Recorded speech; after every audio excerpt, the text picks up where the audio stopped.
Hello, TCI family, Jonathan's Refuge, and all of our faithful followers and friends from around the world. Bishop Brown coming to you today. It's a beautiful Thursday in Marysville, Washington, where I am bringing the message tonight.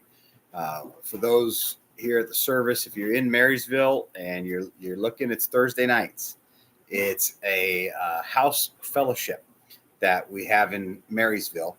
And the church meets in a home. We do from 6 to 7 is actually hanging out, talking, and fellowshipping, which is what Jesus the Christ did at all times. Every message you hear from him, he was breaking bread, breaking fish, passing the wine, celebrating life, being with the people. That's fellowship.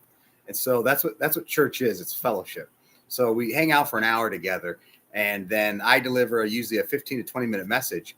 And so we would welcome you to come and be part of the local community in person. But for those out there, I appreciate you guys writing us and emailing us and talking to us, requesting information and how you can get more involved. We always love that.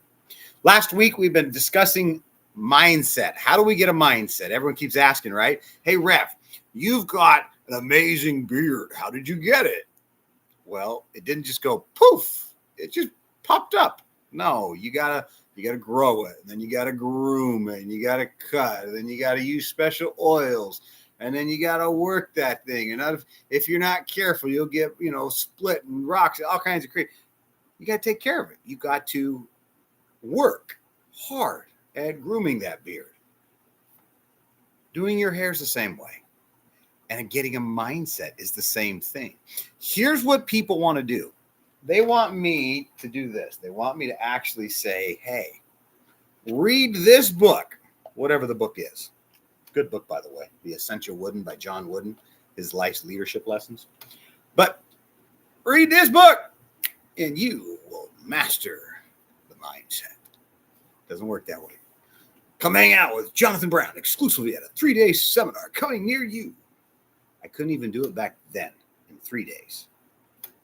I tried to figure out how to cram it in, and then I kept working at it, and then I realized it's not something that can be done in days. I figured out how to transfer the information to you, but it's going to take you a lifetime. You're never going to stop learning, and your mindset's always in progress. It's always in change, and it's always in motion, so it's always moving. It's never stagnant, stale, and stunted in growth. It is literally moving, growing, shrinking. It is always changing and in motion. But last week specifically, we were talking about dedication to a purpose, having that dedication, that purpose, that ironclad, I will deliver. This week, we're talking about distractions and repetitions. This is key essential to getting a proper mindset. Distractions and repetitions. When you talk to star athletes before they go into, I used to be in the ring. If you're a fighter, okay, you know this rule. What don't you do the night before a fight? You don't have sex. And if your trainer has you around his finger trained, he'll stop you from having sex a month in advance if he can. He would, because he wants that pent-up frustration. So there's certain things that, as a fighter, to get into a mindset, you got to do. You want to hold in frustration. You want to hold in anger. You want to hold it all in there. So when you come out of that corner, everything that you are wanting to do is coming out on this. You're just going to pound and take all your frustration out on that person in the ring. But that takes training. It takes dedication. It takes not being distracted. They'll tell you if you're training for a fight or if you're training for the Olympics, you need to go away for we're not talking like, hey, I'm going to go away for 6 weeks before the Olympics. No, I had the 4 years before the Olympics, you're barely going to see anybody in your life. You might come home to see them for like a Christmas break and a summer break and like quarterly maybe. But you're burnt. You're spending years, 3-4 years training for the next Olympics to get in there. And you're all day, every day. You sleep for 8 hours.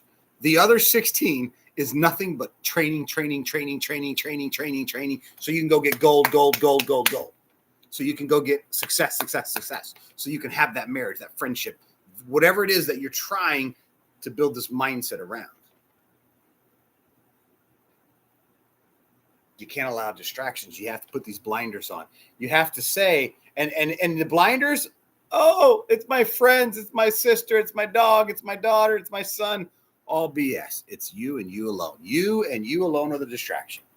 My mind, I'm ADHD. If anyone understands what ADHD is horrible, especially for a guy that has a mind like mine. My mind moves so fast, I can think in.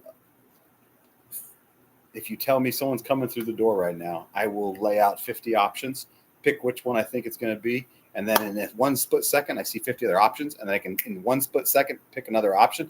And I'm 50 and 50 and 50. And it just unfolds. And within 2 or 3 seconds, I am days, years down the road on a project that we're working on or in a scenario of something that's instantly happening. And even though it's all moving in real time, for me, it's like super slow in some respects. And it slows down and I can look at everything and see it all happening. And it's crazy. But when you're ADHD too, man, my mind's like moving so fast. And it's like, oh, sometimes you just want it to be quiet. So you get distracted easily. So you have to prepare to not distract yourself. What are you trying to do? Are you trying to get a mindset of health, losing weight, getting healthy, exercising? That takes dedication. That takes what? Dedication. We talked about that last week. But it's going to take repetition. So we got to watch the distractions, and then we got to focus on repetition. Watch the distractions, focus on repetition. Now, I know you're saying to yourself, dude, this is too easy. Last week was simple, dedication to a purpose. Yeah, if it's that simple, then why isn't everybody a multimillionaire? Why isn't everybody living their best version that they could be? Sounds easy, but you got to focus and do step by step each one of these. And if you will follow these steps that I'm laying out, these are the secrets that Dale Carnegie has in his book. The great Andrew Carnegie, the billionaire magnate, that cat, one of the wealthiest men on earth, built all those libraries to give what? To give knowledge. The knowledge, he actually had the book, The Law of Success by Napoleon Hill. He asked him to pen it. And he said, I'm not going to pay you, and you're going to have to go study for 20 years to go meet all these people I'm going to send you to meet. I'll give you a letter of introduction, and then you get all the secrets from everybody. So he went out and he got all these secrets. And that's what the book Think and Grow Rich is. Eventually that came out of the original The Law of Success by Napoleon Hill, the original version. And then, of course, the rich found out we don't want to give everybody the secrets. Funny thing is, you can actually give them all the secrets. Tell them everything. I've handed the book to people, and they have no clue what they're holding in their hands. They couldn't even look and see the key sticking at them if it was right before. People ask me about finances and how to get millions of dollars. I have access to millions of dollars anytime I want. I've told them how it happens. People don't believe you. It's okay. They can all suffer and learn the hard way. I learned a long time ago, there's a method and there's a science. If we follow this method and this science of life and success is a system. And that's what we've done. We have created a system that for 50 years almost, I have lived it from my birth to today. And it is what has helped me become who I am as a person, as a father, as a husband, as a bishop, as founder of multiple companies. Everything I have is because of a mindset. And I had to change an old mindset, and changing old mindsets and getting new mindsets in. Whoa, look at that. There's chaos and multiple mindsets. I'm doing good mindset now. I was a bad mindset here. Bad mindset, good mindset. Now you got to switch that out, and it can be chaos. But if you will be dedicated to the purpose of successfully recreating the new mindset, because see, here's what's beautiful. Your brain gets to recreate itself on a daily basis. It actually does. There are millions of cells every second creating in your brain. There's neurons and these beautiful electrical currents shocking and creating and new stuff. And there's trillions of things going on right now in your brain and my brain. As I speak to you right now, trillions of activities have just occurred in your body and mind. There's so much power inside of you as a human. Your mind is the most powerful computer on earth, and we only utilize around 10 to 15% of it. Some think a little higher. Some say it's 15 to 20%. But between 10 to 15% is the most used percentage that we use of our brain. There are physics and metaphysics, and There's scientists that believe if you could use your mind properly, the full mind, they actually believe you could take your body and walk through a wall because you could, in essence, detach your whole body and squeeze through the cracks of the wall. Because the wall, if you looked at a magnet, it's just nothing but holes and things, and your body could find a way to walk right through it. I know that's what some say, and I know that you're like, that's an extreme. I'm trying to show you it is an extreme. But what I'm trying to explain is we don't even know because we've only tapped 10 to 15%. We could walk through walls. Now, I don't personally think that's not possible because no one's proven that it's, as of right now, no one's been able to walk through a wall. So we know no one's can do it right now.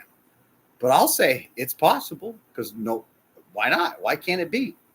We never were going to fly to the moon. But there were people that did say it's possible. We just don't know how to get there yet. So it's possible for you to tap into all of your mind. I believe that some people at certain times in their life have done that. Look at Steve Jobs. Look at Bill Gates, was in Harvard and had this eureka moment of Microsoft and was like, wow. And he took it to Apple and they told him, you're an idiot. Go do it yourself. And they regret that, of course. And then he did. And he quit college at an Ivy League college, which you're guaranteed $1 million in salaries if you just get that little piece of paper from Harvard. And he's like, the heck with that. His parents were angry at him and people calling him stupid. Steve Jobs, he go watch the books and the documentaries, listen to the books about his story. Steve tells you that he was meditating. And he didn't even believe in a God at that time. He was just meditating for peacefulness. While in a meditation, he got this idea for Apple. Apple came out of a meditative moment. I believe there are times when people have tapped into their whole brain and they get these aha moments. And we've seen it through greatness, from Michael Jordan's to you, to every one of us. We have these moments in our life where you're like, wow, I shine so bright.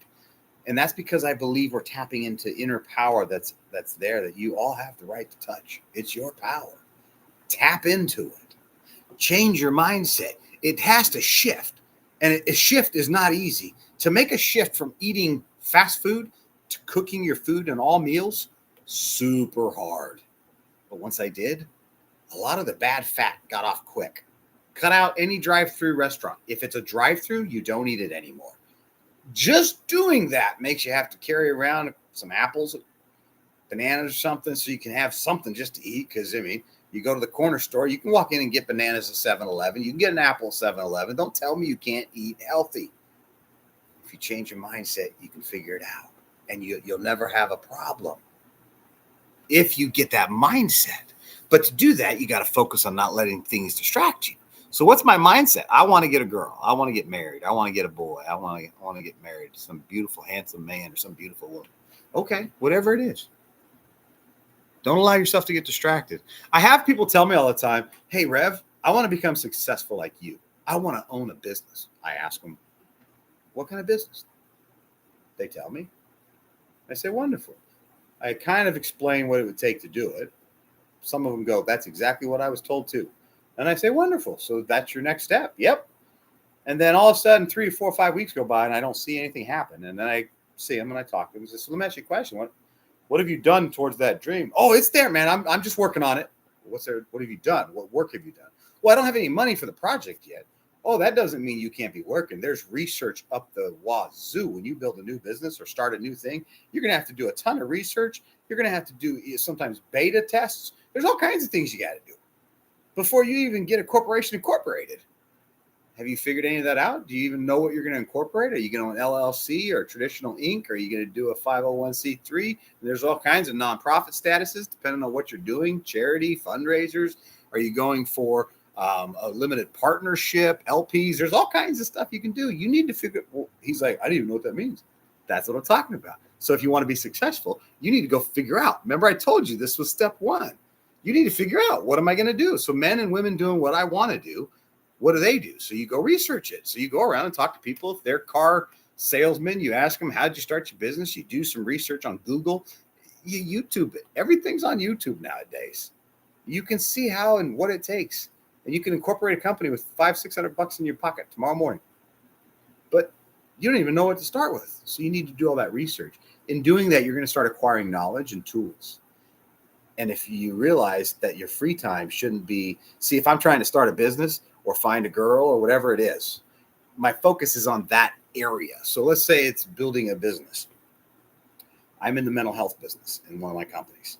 Everything about my life in that company has to do with mental health. My vacations, I try to even travel where I'm going to go be able to see some great speaker.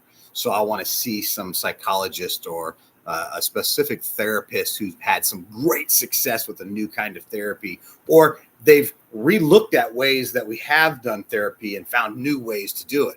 Whatever that might be, I'm all for like, hey, that's my vacation, right? Because I want to saturate myself with whatever the best people in my field are. I want to vacation with them. I want to be around them. I want to hang out with them. I want to be the best.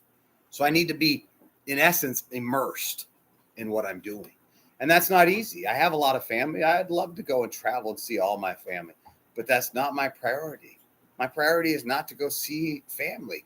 My priority right now at this moment is to get this company. I've got 5 years of a priority. I have a 5-year priority locked in. And I have now dozens of people's lives and their families' lives on my plate.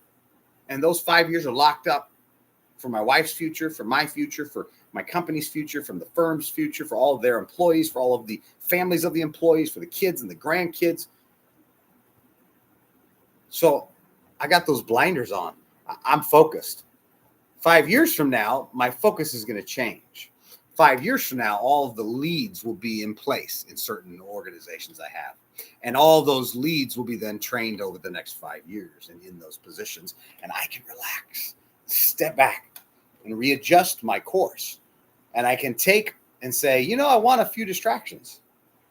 I want to do this and I want to do that. Now, that doesn't mean I'm not doing things. My wife and my granddaughters are coming over this Sunday. We have them for a week every year like clockwork. Every year we go to have a vacation together for a weekend for Christmas. There's certain things we do each year. I would never miss those things. So I'm not talking that you have to get rid of everything. I'm saying you got to figure out what's your choice. When you're a husband and a wife and you got little kids like our son and his wife, they have 2 little daughters. Their whole life has to be, they're 12 and 7. These are children that are in the prime of getting into the prime of their life as children. They've got soccer tournaments, plays, musicals, play dates, girlfriend sleepovers, birthday parties. That's the priority. They got they're busy. I remember all that. You're locked in, man. You're like dialed in the box. You got a calendar with everything penciled into the hour. And you're like, and then they turn 18. You're like, oh, finally, it's over. No, man, it ain't. Unfortunately, a lot of these modern, newer generations think it's okay to keep coming back. I'm like, hey, babe, let's get a house with a small little guest room, and we'll do like my brother Stein did. I figured out why my brother, who was a millionaire, had the most uncomfortable guest bed. No one ever wanted to stay there. And he's like, exactly. They come, they hang out, they like it, and then they're like, you got to go. I'm kidding. We have great kids. Distractions. I got distracted with the kid's story. You got to get a hold of your distractions. I knew that would happen today because it happens to me all the time because my mind moves so fast. Worst, if I lose a thought, man, now I'm distracted. It went blank. I don't even know what I'm talking about. What was I talking about? I know I was talking about mindset. And then all of a sudden you get back what you're talking and you get your distraction and then you put those blinders back on and you're focused. And then you just keep repeating and repeating and repeating and repeating it. My walking partner, we've changed our routine right now, but we've got to get back to this routine. We do a routine and we've done it for years. We go and walk he's out of work at 2 at his company and he leaves the office at 2.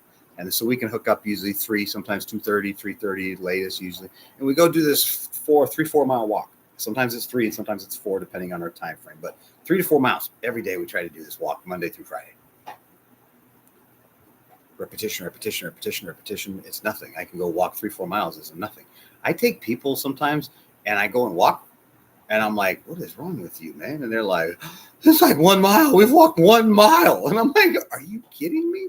Dude, I do 3 to 4 every day in a fast pace with 60-pound weighted vest on and I'm fat. and I am in bad shape, and I am disabled, and I have no cartilage in my knees. My spine is being compacted upon other spine. The bones are compacting, and the actual spines, or whatever those things are called back there. I always forget what the doctor says, but they're literally popping, and so I've lost an inch, and it's getting worse. And I could give you every excuse in the world, people. Stop it. Put on your blinders and don't let anyone else, including you, distract yourself. Don't let excuses become a distraction. I'm a cripple. I can't walk. I'm looking right across me right now. I'm pointing at a man who, while watching this, he's going to be in the room watching this. His name is Ty Shaw. You know Ty because I talk about him a lot. Ty's got no hands. Put up the nubs, Ty. Yeah, he's over there nubbing it. No hands. Now, you won't be able to hear him if I ask, so I'm going to speak for him. But Ty, if I say something wrong on this, you yell and say, hey, that ain't true. Mr. Ty Shaw just went and got his boater license. Is that true, Mr. Shaw? He didn't say that's not true, so that's his saying yes. Then we took our boat and we brought it from Blaine, U.S.-Canadian border, Blaine Harbor, all the way down to the Everett, which took us like 11-something hours. The whole day, straight driving out on the Puget Sound and the big waves out there, the big, where all the big tankers and cruise ships are coming through. And there's a guy that has no hands. He's skippering a ship through Deception Pass. If I died right now, having helped this young man accomplish that one goal, we put blinders on. He put his nose to the grind, him and my wife, and they both got their skipper's license. And he just kept going. Repetition, repetition, repetition, repetition. I'll end on a funny story. I get on the boat and we go to do something. Both CC and Ty both snap at me and quote regulations, which was hilarious. I'm like, what are you talking about? Boat manual says in paragraph 346 that all people on vessel must comply with. I'm like, what? Because I'm probably the worst at following those instructions and some of the rules. But as we end this, I hope today you heard a few stories that I've shared that might have settled with you in ways that I found to help with distractions. It's okay. You're going to get distracted. Just keep getting focused. Go back to the breath. In meditation, they teach us to close your eyes, and I want you to inhale through your nose. As you inhale through your nose, you should feel the hairs that are on the nostril. You should actually feel the air crossing that. And you can feel the air go through your nose. So if you ever need to clear your mind, you just start breathing. In through your nose. Feel the breath come in. Think of the breath going out. Your mind is blank because that's all you can think about when you say that. In your head, think of feeling the air touching the skin, closing. So when you get distracted, it's okay to take a second, meditate, get yourself back onto what you were doing, get focused and repeat it over and over and over and over and over. As distractions come in, that's okay. Stop the activity, address what's there, put a time limit. I'm focused. I've got 5 years to accomplish this. I've got 12 months to lose this weight. I've got 6 hours to get this test done. I've got 2 weeks to master my motorcycle endorsement, whatever the thing that you want to accomplish. Put your distractions and the blinders on. As they come, you're still going to have to pull those distractions, take a hold. Progress kind of stops for a second and you say, I need to address this. I need to focus. I love you. I would love to travel with you on this trip, but I can't because right now I'm doing this and this is priority in my life. You are part of my priority, but this is the top. And someone says, well, I don't know how to do that. That's tough. You do have to learn to start prioritizing. There's a couple good books I could refer you to, but we're going to talk about priority in another message, I think, coming up soon. So it'll give you some more answers. But you really got to learn about priorities. What is priority? Going to your job Monday through Friday, if that's when you're supposed to be there, that is priority. That takes priority over all kinds of things. So I know a lot of you understand priority, but sometimes we actually don't. We want to lose weight, but we don't put priority getting rid of bad, healthy habits like fast food restaurants, McDonald's, Jack in the Box, Taco Bell's, all of that. Just get rid of it. Just stop it. Don't get fast food. If it ain't fresh and you don't have it made and you can't make it, I promise you it'll change your life. If you just did that one change, I could guarantee that your life will change in a healthy, positive way. But again, people won't take it because it's very difficult and it's hard because we're accustomed to the sugars, the candies, the cheeses, the nachos, and all the goodies that make you feel, I know you guys in the refuge right now are watching this. There's a pizza on the table. They always have a pizza or two on the table. There's going to be chicken wings. There's going to be some chips. There's going to be some sodas. It's all there and all that good junk food. And if Ty Shaw has anything to do with it, Mr. Shaw is going to have apple fritters on that table. But they won't be there long because he does eat them. So God bless you. I love you all. A little long in the message. You guys be blessed. As we go out this week, let's coexist with a mindset of trying to allow the distractions to cease and then refocus on just repetition of trying to inquire this new mindset that you are working on. God bless, guys. Love you all so much.